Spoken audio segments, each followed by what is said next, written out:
people say, well, it's okay because the craziness and stoning people and stuff, that was in the Old Testament. We've thrown that out now. Here's the New Testament. But the thing is, they're both supposed to be divinely inspired. This is a question I've also had since basically ever. Is like, so did God at that time want people to stone each other? Like, if someone is, I don't know, like adultery, I think, could be punished by stoning, which, by the way, is when you throw rocks at people until they die. Like, so God wanted that, and then, like, what, God changed his mind? The best answer I could come up with was, no, God never changed his mind. Rather, it was the Old Testament was just an incredibly corrupted version of what God wanted, right?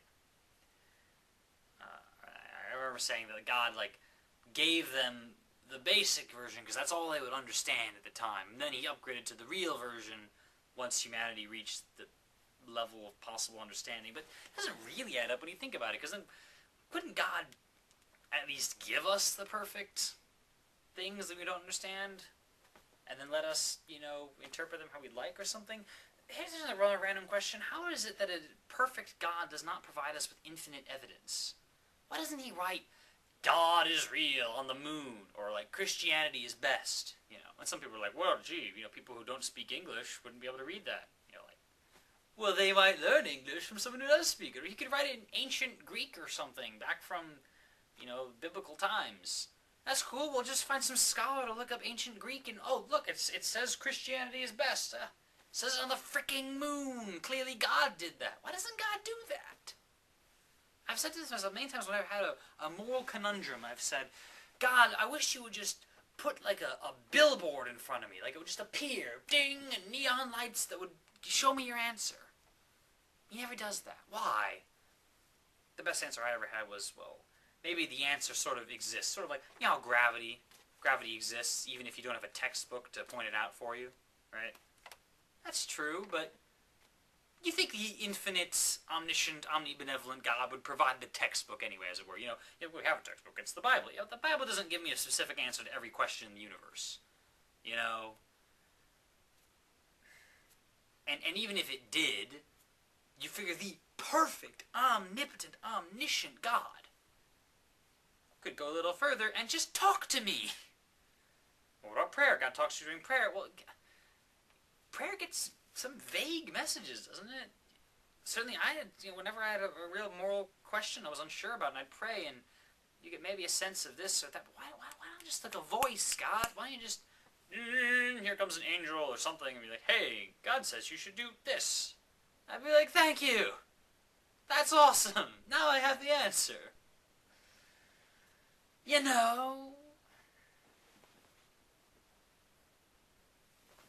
some of these YouTube videos I've been watching, and there's one called "What Didn't or What Wouldn't Jesus Do?" It points out, like, Jesus, why didn't you just, stop all the earthquakes in the world, forever? It'd be great, or cure all diseases or something. Heck, even if disease came back, just the fact that it was cured once would be an incredible proof for the existence of God. I've had some debates with religious people. I talked about the Bastebaloimja. I talked to some other guy recently on the internet, and we went back and forth for a bit, and then he cut off debate very sharply and accused me of being hostile, which I don't think I was. I mean, I'm not perfect, but I think mainly it was just that I provided too much of a good argument, and he wanted to end the debate because he felt sort of threatened by my good arguments. Maybe that's arrogant of me to say, but I don't know, I'll probably post up a link you can judge for yourself.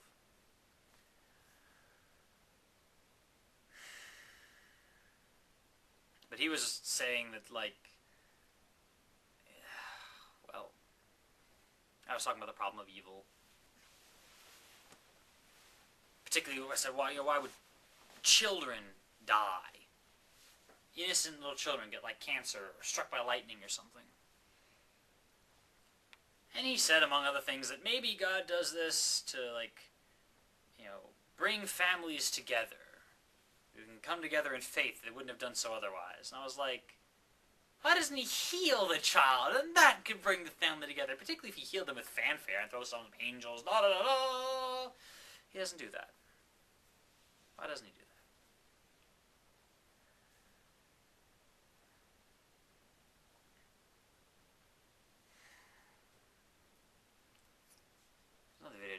called My Thoughts on Religion, and other things that I'll post a bunch of links, I'm sure. And this guy I was talking to was saying that maybe God allows children to die because if you die as a child, you automatically go to heaven. But this is called the doctrine of accountability. But God can see into the future. He knows this certain child will turn evil, so He kills them or allows them to die or whatever in order to bring them to heaven. And I was like, that doesn't make any sense. Why doesn't God kill every little child so we all go to heaven? Or kill off all the evil people, the people who eventually will be evil as children? Because there certainly are evil adults lying around. Apparently God didn't kill them. What? I don't understand. Doesn't make sense. I've talked with some people. I've talked with a guy I knew from a youth, or a small group rather. Gave him some questions he couldn't really answer. I've told a few people about this, and no one's yelled at me. No one's been even really disappointed. That's cool. I've had such emotional connection to Christianity. It's taken me all these months. I would do things where, like, for, one particular day, for several hours, I'd be looking at, like, atheist websites and something, and considering, I could feel myself. I could even consciously say, I am drifting towards atheism here. But then I would pull back. I'm like, okay, well, I don't feel comfortable thinking about it right now anymore. I don't. And then, like, a couple of months would go by before I'd get into it again. And then recently I've been considering more and more and de-linking these things in my heart here more and more, that I can have love and morality without religion. Then I find myself with greater ease looking at all the anti-religious arguments. And finding, a lot of this makes a lot of sense. X, Y, and Z shows that God probably doesn't exist. There was a book I read called The Case for Christ that I really loved back in the day. But there's another thing that was online called The Case Against Christ that points out all the flaws from the case for Christ. I was like, there's a lot of flaws there now that I think of it. I did a lot of this just, and with a little more frequency, looking at stuff and then putting it away for a day or two and looking again and trying all the time to look only for the truth. You don't want to do anything to be biased towards any of these possibilities, any of these theories on God or the absence of God.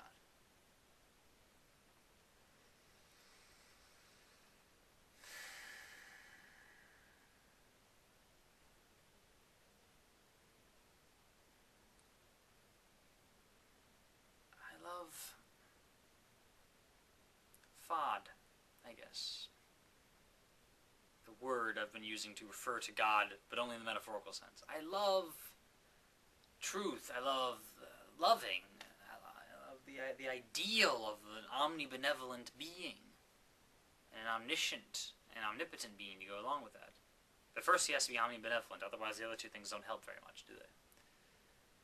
Quite possibly hurt a lot.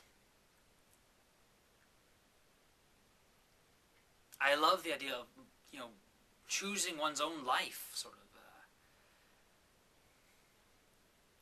Striving for greater things, being a better person. I love what I've learned from Christianity. I've learned much.